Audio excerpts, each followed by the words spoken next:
So last class में हमने budgeting किया था। पिछले क्लासेस में हम मीनिंग ऑफ बजट, उसके यूजेस, बजटरी कंट्रोल क्या होता है, बजट और फोरकास्ट में डिफरेंस, बजटरी कंट्रोल के एडवांटेजेस, उसके लिमिटेशंस, बजट कितने टाइप्स का होता है, budget on the basis of functions के बीच में relationships,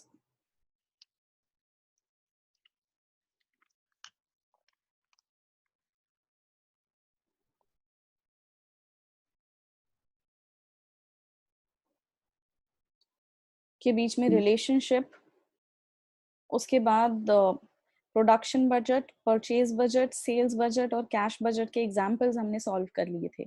so all in one देखा जाए तो हम budget on the basis of functions पूरा कर चुके थे।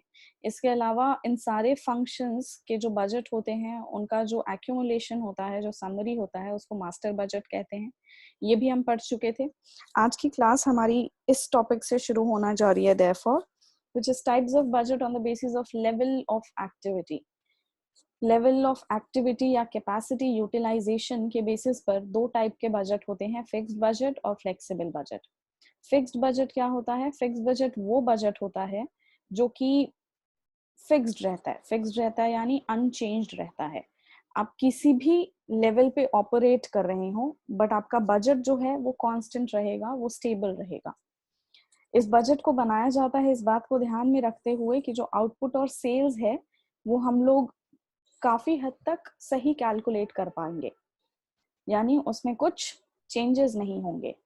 सो फिक्स बजट जो है, चाहे मेरी प्रोडक्शन अगर मैंने अपनी प्रोडक्शन को उम्मीद की है कि 6,000 होगी, मैंने अपने सेल्स को फिगर आउट किया है कि वो 5,500 होगा, तो मैं उसी level of activity which is 6,000 units के लिए पूरा बजट बनाऊंगी। अब चाहे मेरी एक्चुअल जो प्रोडक्शन हो वो 8,000 हो, 10,000 हो, 12,000 हो, does not matter, I would still stick with fix budget because बनाया ही मैंने बस वही था। सो फिक्स बजट की ना सबसे बड़ी लिमिटेशन यही है कि बजट जो है वो फ्यूचर के लिए बनाया जाता है। फ्यूचर के जो सारे डेटा हैं वो मेरे पास एक्यूरेटली नहीं होते हैं, वो सारे एस्टिमेट्स होते हैं। तो अगर मैं एक ही लेवल को लेकर बजट बना रहा हूँ और उस लेवल पर मेरा एक्चुअल डेटा ना कोइंसाइड करे, तो पूरा बजट का जो पर्पस होता है ना वो फेल हो जाता है, क्योंकि मेरा level of activity he change हो गया। मैंने बजट बनाया था 6,000 के अनुसार और मेरा लेवल ऑफ एक्टिविटी मान लो 7,500 है, 7,500 यूनिट्स हैं, तो उस बजट को मैं कोई स्टैंडर्ड डेटा मान के उसके साथ कंपेयर ही नहीं कर सकती। सो इसलिए फिक्स बजट की सबसे बड़ी लिमिटेशंस ये है कि लेवल ऑफ एक्टिविटी जो है वो एक्यूरेट नहीं पता होती और इसलिए एक ही लेवल ऑफ एक्टिविटी पे बजट बनाना सही नहीं होता। तो फ्लेक्सिबल बजट क्या होता है? इसका ठीक ऑपोजिट, जहां पर ये बजट डिजाइन किया जाता है for different levels of activity. अगर 6,000 यूनिट्स हम प्रोड्यूस कर रहे हैं तो क्या क्या डेटा होगा, अगर 8,000 कर रहे हैं तो क्या क्या डेटा होगा, 10,000 कर रहे हैं तो क्या डेटा होगा, 12,000 यूनिट्स प्रोड्यूस हो रहा है तो क्या क्या एक्सपेंसेस होंगे। सो फ्लेक्सिबल बजट में ना बहुत सारे डिफरेंट लेवल्स ऑफ एक्टिविटी के लिए हम बजट पहले से बना के तैयार रखते हैं। अब जब मेरे पास ऑलरेडी प्रिपेयर्ड डेटा है for 6,000 level of activity, 8,000, 10,000, 12,000, 14,000 units, तो ऐसे केसेस में फ्यूचर बिकॉज अनसर्टेन है, so you know we don't know which level of activity would stand true. अब कल को अगर पता चलता है कि 10,000 लेवल ऑफ 10,000 यूनिट्स प्रोडक्शन हुई है, तो फिर हम बाकी सारे लेवल्स को छोड़ के 10,000 बजट वाले से कंपेयर कर सकते हैं। सो एक स्टैंडर्ड एस्टैब्लिश करना फ्लेक्सिबल बजट में ईजियर होता है। So what is flexible budget? It is defined as a budget designed to change in relation to the level of activity attained. Flexible budget has been developed with the objective of changing the budget figures to correspond with the actual output achieved. जितना output होगा उसके according हम budget से compare कर लेंगे। Here, a budget might be prepared for various levels of activity like 70, 80, 90 or 100% capacity utilization. Then whatever the level of output actually reached, it can be compared with an appropriate level. Flexible budgets are prepared in companies where it is extremely difficult to forecast output and sales with accuracy. And that's the situation with most of the companies. किसी भी company में जो production, जो output या sales होता है, उसको accuracy से accurate figures में पता लगाना पहले से मुश्किल होता है. इसलिए फ्लेक्सिबल बजट जो है यही ज़्यादा रेलिवेंट होता है सारे कंपनीज में. फिक्स्ड और फ्लेक्सिबल बजट में डिफरेंस क्या है? फिक्स बजट जो है वो अज्यूम करता है कि बिजनेस कंडीशन जो है वो स्टैटिक रहेंगी, चेंज नहीं होंगी, इसीलिए हम एक ही लेवल पे बनाते हैं. फ्लेक्सिबल बजट ज़्यादा रियलिस्टिक है, जो कि वो ये अज्यूम करता है कि बिजनेस कंडीशंस जो है वो डायनामिक है, वो चेंज होती रहती हैं, इसीलिए हम बहुत सारे लेवल ऑफ एक्टिविटीज पे बनाते हैं. फिक्स बजट जो है वो सिर्फ एक लेवल पे बनता है, फ्लेक्सिबल डिफरेंट कैपेसिटी लेवल्स पे बनता है. फिक्स बजट जो है वो चेंज नहीं करती हैं एक्चुअल लेवल ऑफ एक्टिविटी के कंपैरिजन में, वेयरएज फ्लेक्सिबल बजट जो मेरा एक्चुअल लेवल ऑफ एक्टिविटी होता है उसके कंपैरिजन में मैं फिगर्स एडजस्ट कर देती हूँ. फिक्स बजट का लिमिटेड यूज होता है ऑफ कोर्स, बिकॉज वो फिक्स्ड लेवल पे बनाया जाता है, सिर्फ एक ही लेवल पे बनाया जाता है, उसकी जो अजम्पशन होती है वो बहुत रियलिस्टिक नहीं होती है. वेयरएज फ्लेक्सिबल बजट जो है वो बहुत यूजफुल होता है for control and performance evaluation. अब इससे पहले कि हम फिक्स्ड और फ्लेक्सिबल बजट के क्वेश्चंस करें, बहुत इंपॉर्टेंट कॉन्सेप्ट आता है यहाँ पर, which is fixed and variable costs का. अब फिक्स्ड एंड वेरिएबल कॉस्ट्स आपने पहली बार पढ़ा होगा क्लास 12 के इकोनॉमिक्स में, माइक्रो इकोनॉमिक्स में. जब पढ़ा था तो आपने डायग्राम के साथ पढ़ा होगा, और उसके बाद काफी बारी और भी पढ़ा होगा, ग्रेजुएशन में भी पढ़ा होगा, in lot of subjects, cost accounting हो या इकोनॉमिक्स में ही हो. अब होता क्या है कि क्वेश्चन सॉल्व करने के लिए भले ही ये कॉन्सेप्ट्स हमें क्लियर होते हैं, बट एक बहुत छोटी सी बात है जो कई बार हम ध्यान में नहीं रखते, जिसकी वजह से क्वेश्चन का सोल्यूशन सही नहीं आ रहा होता. सो मैं ये रिवाइज करा देती हूँ, hoping that you know it already. Fixed cost और वेरिएबल कॉस्ट की ना हम यहाँ पर पढ़ने जा रहे हैं, उनका क्या ट्रीटमेंट होता है, उनका क्या पोजीशन होता है when we look at the per unit cost and when we look at the total cost. Fixed cost, मान लीजिए फिक्स्ड कॉस्ट कौन सी कॉस्ट होती है? ये वो कॉस्ट होती है जो फिक्स्ड होती है, जो बदलती नहीं है. चाहे आप 0 प्रोडक्शन करो, चाहे आप 10,000 प्रोडक्शन करो यूनिट्स, चाहे आप 25,000 यूनिट्स प्रोडक्शन करो, फिक्स्ड कॉस्ट जो है वो फिक्स्ड ही रहेगी, है ना. फिक्स्ड कॉस्ट के एग्जांपल्स क्या होते थे? फिक्स्ड कॉस्ट के एग्जांपल्स होते थे जैसे रेंट ऑफ द बिल्डिंग. अब चाहे बिल्डिंग के अंदर मैं कुछ काम कर रही हूँ नहीं कर रही हूँ, बट मुझे रेंट तो देना ही देना है, वो तो फिक्स्ड जाएगा. सो फिक्स्ड कॉस्ट जो होता है ना, ये चेंज नहीं होता. और वेरिएबल कॉस्ट क्या होता है? वेरिएबल कॉस्ट वो कॉस्ट होती है जो कि जितना प्रोडक्शन उतना वैरी करेगा, उतना चेंज होगा. ये वो कॉस्ट्स होती हैं जो डायरेक्टली एसोसिएटेड होती हैं विद द प्रोडक्शन. जैसे कि रॉ मटेरियल, अगर मैं 10,000 यूनिट प्रोड्यूस कर रही हूँ और एक यूनिट को प्रोड्यूस करने में मेरा 6 रुपए का रॉ मटेरियल लगता है, तो जितनी प्रोडक्शन उतनी raw material, 10,000 unit into 6 rupees each. अगर मैं नहीं प्रोड्यूस कर रही हूँ कुछ भी, तो मेरा कुछ भी नहीं लगेगा, है ना. 0 प्रोडक्शन है तो 0 कॉस्ट आएगी रॉ मटेरियल की. वहीं 10,000 प्रोडक्शन है तो 10,000 multiplied by 6 which is the per unit cost. और जो भी हो, 20,000 है तो 20,000 इंटू 6. तो जो वेरिएबल कॉस्ट होती है ये वैरी करती है, चेंज करती है. It depends upon the number of units produced. अगर कुछ प्रोडक्शन नहीं हो रही है तो ये कुछ भी नहीं आएगी, राइट. अब इन दोनों का ना एक बहुत इंपॉर्टेंट कैरेक्टरिस्टिक होता है, विच इज कि फिक्स्ड कॉस्ट जो होती है वो नहीं बदलती है. लेकिन कब नहीं बदलती है? जब हम टोटल फिक्स्ड कॉस्ट देखते हैं. जब हम टोटल फिक्स्ड कॉस्ट देखते हैं, फिक्स्ड कॉस्ट जो है वो टोटल में सेम रहती है. Look here on the screen, last row. Total cost जो होती है वो फिक्स्ड कॉस्ट की सेम रहती है. मतलब रेंट ऑफ द बिल्डिंग जो है वो 10,000 है तो वो 10,000 जा ही रही है, टोटल फिक्स्ड कॉस्ट. लेकिन अगर मैं कुछ प्रोड्यूस कर रही हूँ, अगर मैं 5,000 यूनिट्स प्रोड्यूस कर रही हूँ, तो मेरी जो per unit cost of building होगी वो चेंज करेगी, क्योंकि 10,000 अगर मैं रेंट दे रही हूँ तो उसको डिवाइडेड बाय 5,000 यूनिट्स कर लूंगी.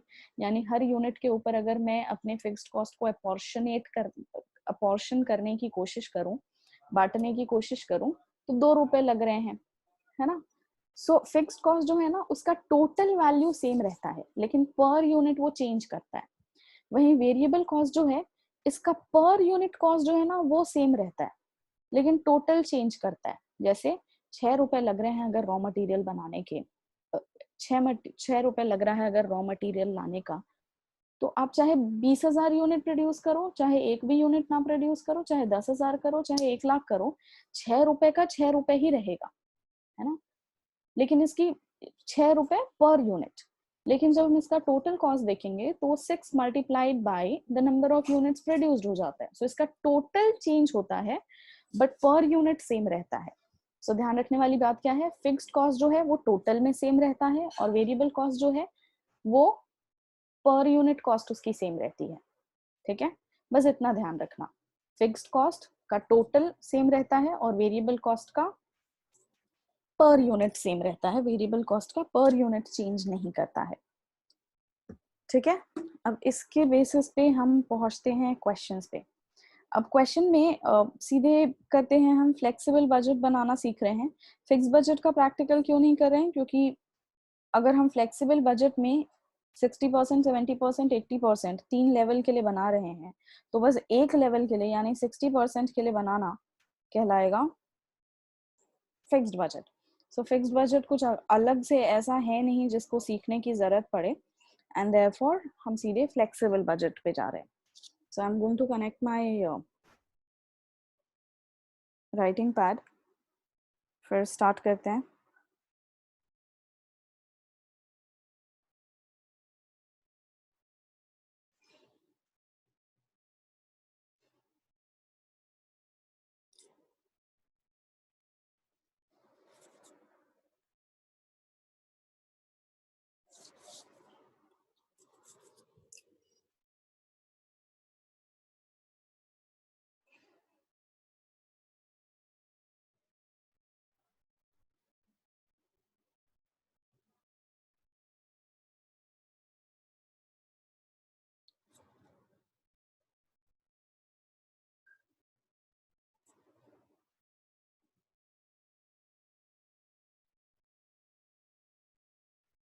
Just give me a moment, let me do the settings first.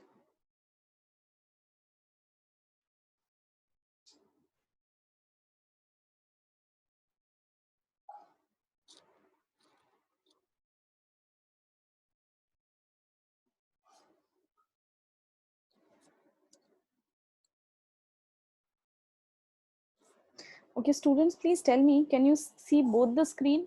क्या आपको यहाँ पर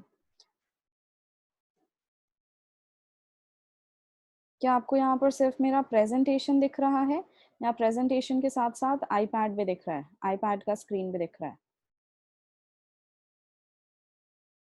आईपैड का स्क्रीन तो नहीं दिख रहा है मैम। आईपैड का स्क्रीन नहीं दिख रहा है? नहीं, राइटिंग पैड नहीं दिख रहा है? ओके, क्या आपको प्रेजेंटेशन दिख रहा है?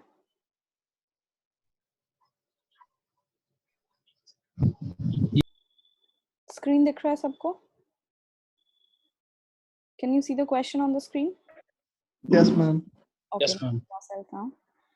सो क्वेश्चन कह रहा है कि आप एक फ्लेक्सिबल बजट बनाइए और जिसके ओवरहेड एक्सपेंसेस जो हैं वो नीचे दिए गए हैं।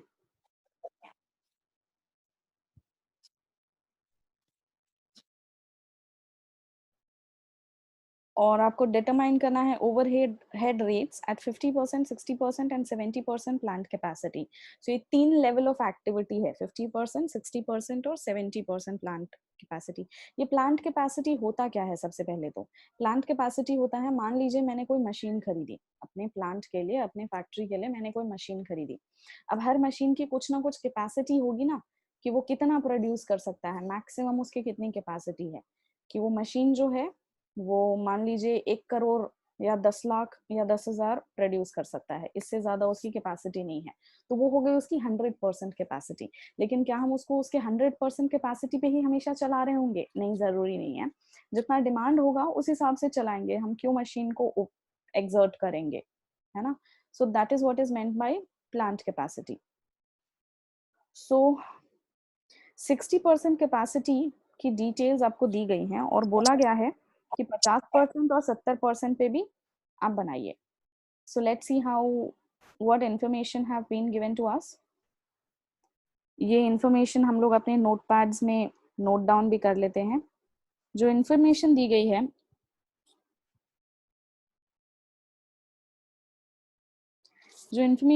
है, वो है for 60% capacity.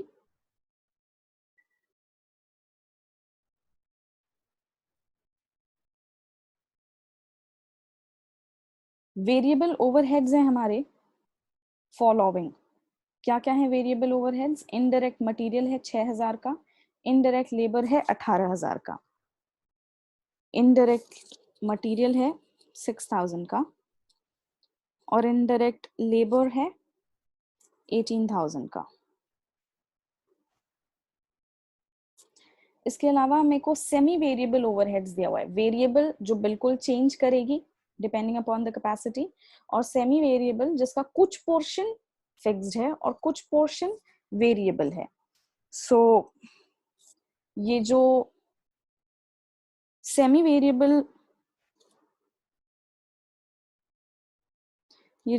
वेरिएबल डेटा है, इसमें मुझे पावर दिया गया है 30,000 और ये 30,000 का 40% फिक्स्ड है एंड 60% वेरिएबल है.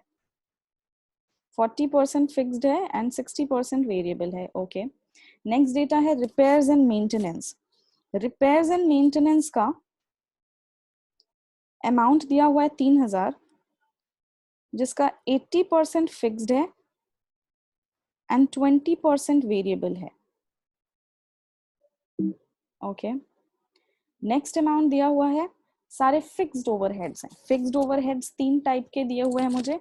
डेप्रिसिएशन दिया हुआ है, इंश्योरेंस दिया हुआ है और सैलरी दिया हुआ है. डेप्रिसिएशन है 16,500,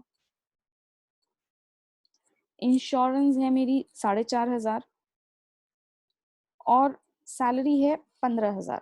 ठीक है, इसके अलावा जो इंफॉर्मेशन दिया हुआ है वो कहता है एस्टिमेटेड डायरेक्ट लेबर आवर्स. इतना काम करने के लिए, इतना प्रोडक्शन करने के लिए जो लेबर आवर्स लगेंगे ना, वो है 1,86,000 आवर्स. ठीक है, बस इतनी ही इंफॉर्मेशन दी हुई है. वापस से देख लेते हैं. क्वेश्चन में 60% कैपेसिटी के लिए मेरे को कुछ ओवरहेड्स दिए हुए हैं, कुछ खर्चे दिए हुए हैं. जो खर्चे हैं उनका नेचर क्या है? कुछ हैं जो वेरिएबल खर्चे हैं, यानी वो बदलते रहेंगे depending upon the level of activity, जैसे इनडायरेक्ट मटेरियल, इनडायरेक्ट लेबर. कुछ ऐसे खर्चे हैं जो सेमी वेरिएबल है, यानी उनका कुछ हिस्सा फिक्स्ड है और कुछ हिस्सा वेरिएबल है. और कुछ ऐसे खर्चे हैं जो फिक्स्ड ओवरहेड्स हैं, मतलब आप कितना भी प्रोडक्शन करो या प्रोडक्शन नहीं करो, वो फिक्स्ड के फिक्स्ड रहेंगे. अब हम राइटिंग पैड पे आते हैं और क्वेश्चन को सॉल्व करने की कोशिश करते हैं. Can you all see the screen here? Yeah, ma'am. Okay. अब ये था इंफॉर्मेशन जो मैंने नोट डाउन किया है क्वेश्चन में से.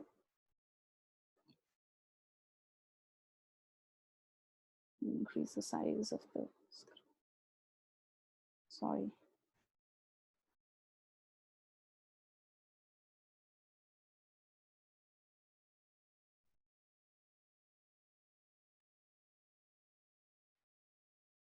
So ये है कुछ इंफॉर्मेशन जो मैंने नोट डाउन किया था क्वेश्चन का. अब क्वेश्चन कहता था कि आप 50% पे निकालिए और 70% पे सारे एक्सपेंडिचर्स या ओवरहेड्स निकालिए. 60% का डेटा हम आपको दे रहे हैं. तो ये थे 60% के सारे डेटा.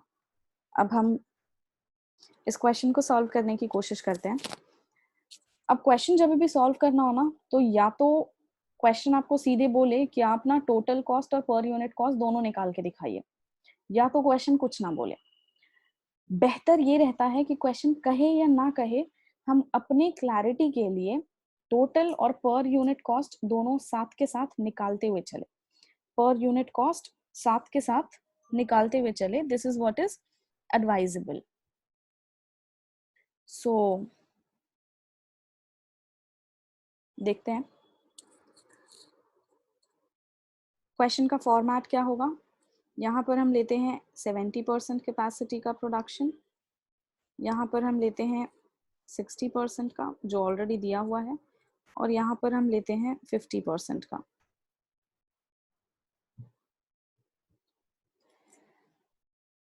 अच्छा, इस क्वेश्चन में नंबर ऑफ यूनिट्स कितना मैन्युफैक्चर्ड है ये नहीं दिया हुआ है, इसलिए एक प्रॉब्लम जो हमें होगी कि हमें जब नंबर ऑफ यूनिट्स ही नहीं पता तो हम पर यूनिट कॉस्ट निकाल नहीं सकते।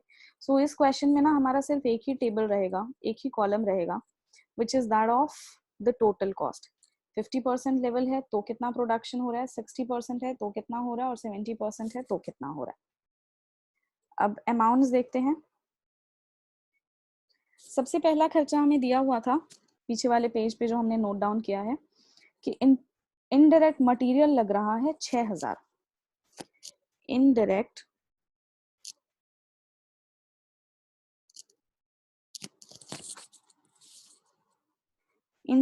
मटेरियल की कॉस्ट है 6000। कब? जब 60% प्रोडक्शन है। तो जब 60% प्रोडक्शन है तब अगर 6000 लग रहा है तो 50% प्रोडक्शन होगी तब कितना इनडायरेक्ट मटेरियल लगेगा, क्योंकि इनडायरेक्ट मटेरियल जो है ये वेरिएबल ओवरहेड है। वेरिएबल ओवरहेड तो चेंज होता रहता है ना। तो अगर 6000 जो है वो 60% प्रोडक्शन पे है तो 50% पे कितना लगेगा, that can be calculated into 50 divided by 60, यानी 5000, यानी 5000। और सिमिलरली जब 70% पे है तब कितना लगेगा, 6000 मल्टीप्लाइड बाय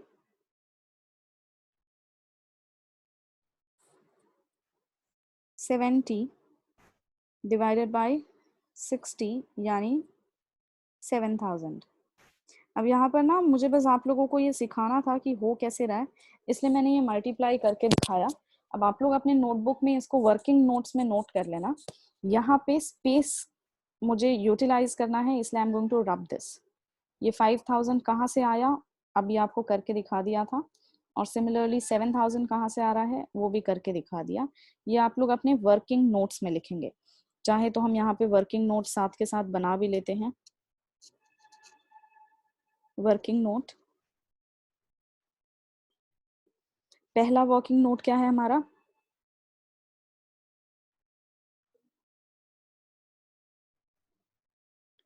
पहला वर्किंग नोट है हमारा इनडायरेक्ट मटेरियल का। Indirect material at 50% and at 70% कैसे कैलकुलेट हो रहा है। 50% पे हम निकाल रहे हैं 6000 है, अगर 60% पे तो 50 पे कितना होगा, और वैसे ही 6000 है अगर 60% पे तो 70 पे कितना होगा, यानी 7000 और 5000। इन फिगर्स को हमने यहाँ पे लिख दिया। इनडायरेक्ट मटेरियल 50% पे आया 5000 और 70% पे आया 7000। अब दूसरा अमाउंट देखते हैं। दूसरा कह रहा था इनडायरेक्ट लेबर जो है वो 18000 है। इनडायरेक्ट लेबर जो है वो 18000 है। तो इनडायरेक्ट लेबर 60% पे 18000 है, तो 70 और 50% पे कितना होगा। वर्किंग नोट 2 निकालते हैं इनडायरेक्ट लेबर का। Sorry, at 50% and at 70%। अगर 18000 थी, अगर 18000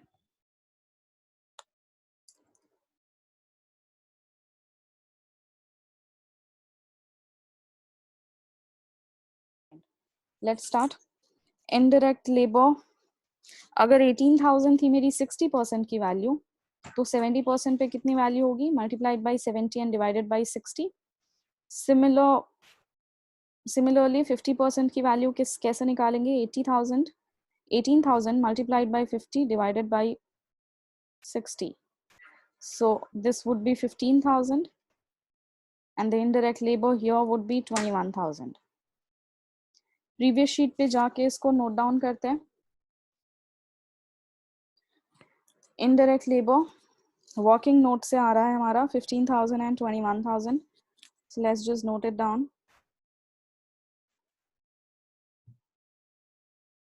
ये हो गया मेरे वेरिएबल ओवरहेड्स. नेक्स्ट थे कुछ सेमी वेरिएबल ओवरहेड्स. ये देखो सेमी वेरिएबल ओवरहेड्स मैंने लिखा हुआ है यहाँ पे. सेमी वेरिएबल ओवरहेड्स कौन सा था? पावर था. पावर कितना था? पावर 30,000 था, जिसका 40% फिक्स्ड है और 60% वेरिएबल है. सो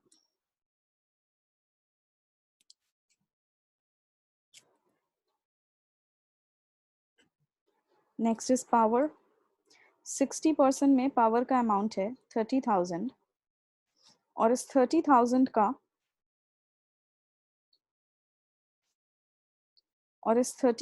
का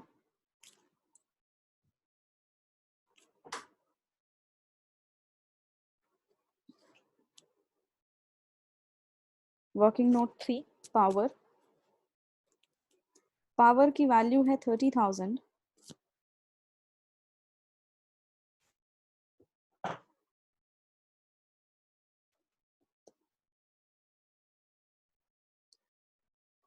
जिसका 40% फिक्स्ड है यानी कि 12,000 और 60% वेरिएबल है यानी कि 18,000. सो अगर ये जो कैलकुलेशन है ये 60% के लिए है तो 50% पे और 70% पे फिक्स्ड कितना होगा और वेरिएबल कितना होगा. अभी अभी हमने फिक्स्ड कॉस्ट का एक नेचर पढ़ा था कि लेवल ऑफ एक्टिविटी चाहे जो भी हो वो हमेशा कांस्टेंट रहती है, फिक्स्ड रहती है. तो 50% हो या 70% हो, दोनों जगह में जो फिक्स्ड कॉस्ट है वो 12 की 12 ही रहेगी. 18,000 का क्या ट्रीटमेंट होगा? 50% पे 18,000 का वेरिएबल पोर्शन होगा इनटू 50 डिवाइडेड बाय 60, क्योंकि हम 50% के लिए निकाल रहे हैं और 18,000 की जो वैल्यू है ये 60% की दी हुई है. सिमिलरली हम यहाँ पे कैसे निकालेंगे? जैसे इनडायरेक्ट लेबर या इनडायरेक्ट मटेरियल क्या था, 18,000 मल्टीप्लाइड बाई 70% जिसके लिए निकाल रहे हैं डिवाइडेड बाई 60% जिसका ओरिजिनल फिगर ले रहे हैं. So the calculation would be what? Figures क्या आएंगे? 18,000 इंटू 50 डिवाइडेड बाई 60, ये आ रहा है 15,000 और ये आ रहा है 21,000. अब इसी फिगर्स को हम अपने बजट में जाके ऐड कर देते हैं. पीछे वाले पेज पे जाते हैं जहां हम बजट बना रहे थे. पावर की फिक्स्ड पोर्शन कितनी है और वेरिएबल पोर्शन कितनी है? पावर का फिक्स्ड पोर्शन है 12,000 60% में, इसीलिए 12,000 क्योंकि ये फिक्स्ड है सभी जगह 12 का 12 ही रहेगा. और वेरिएबल पोर्शन कितना है? वेरिएबल पोर्शन जब 60% में 18,000 आया था तो 70 में 21 आया और 50 में 15 आया. नेक्स्ट देखते हैं. नेक्स्ट इंफॉर्मेशन हमें गिवन थी रिपेयर्स एंड मेंटेनेंस की. रिपेयर्स एंड मेंटेनेंस का खर्चा था 3,000 जिसका 80% फिक्स्ड था और 20% वेरिएबल था. तो यहीं से हम आ जाते हैं अपने अगले वर्किंग नोट पर जो कि है रिपेयर्स एंड मेंटेनेंस का. रिपेयर्स एंड मेंटेनेंस की वैल्यू है 3,000 जिसका 80% यानी 2400 फिक्स्ड है और 20% यानी 600 वेरिएबल है. तो जो फिक्स्ड है वो तो सबके लिए फिक्स्ड है, हमें निकालना क्या है? Variable portion. अब वेरिएबल जो है 600, अगर 600 60% के लिए था तो वेरिएबल 50% के लिए कितना होगा और वेरिएबल 70% के लिए कितना होगा? सॉरी, ये उल्टा लिख दिया मैंने बच्चों.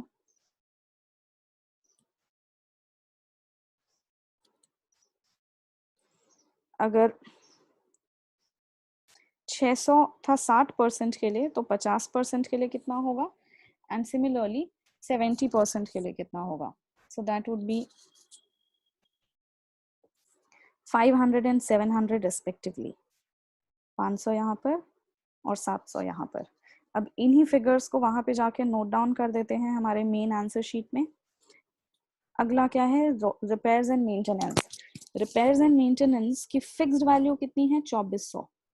जब 60% में 2400 है तो क्योंकि ये फिक्स्ड है इसलिए ये 70 में भी सेम रहेगा और 50 में भी सेम रहेगा। वेरिएबल पोर्शन जो है वो 60% में 600 है, तो 70 और 50 में क्या होगा, मल्टीप्लाई डिवाइड करके हम चेंज करके फिगर्स लिखेंगे, यहाँ पे 700 और इधर 500। अगला क्वेश्चन में इंफॉर्मेशन दिया था कुछ फिक्स्ड ओवरहेड्स, जो था डेप्रिसिएशन, इंश्योरेंस और सैलरी। अब क्योंकि इनका नेचर फिक्स्ड है तो ये हर केस में सेम ही रहेंगे, ये बिल्कुल चेंज नहीं होंगे। डेप्रिसिएशन, इंश्योरेंस एंड सैलरी, इनका फिगर्स क्या रहेगा, जो 60% पर है वही 50 और 70 पे भी रहेगा। यानी डेप्रिसिएशन की वैल्यू 16,500 रहेगी क्योंकि ये फिक्स्ड है और इसका टोटल कॉस्ट सेम रहता है। इंश्योरेंस है 4500 का,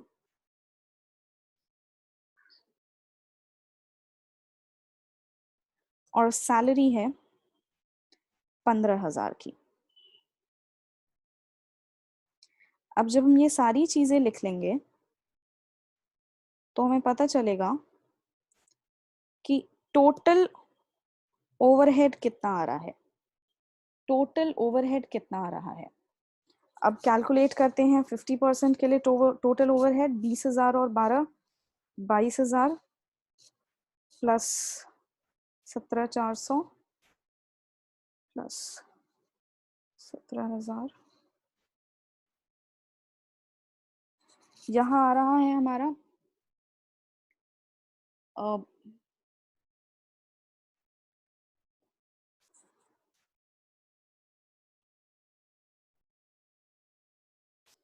ये आ रहा है हमारा 85,900 एट 50%।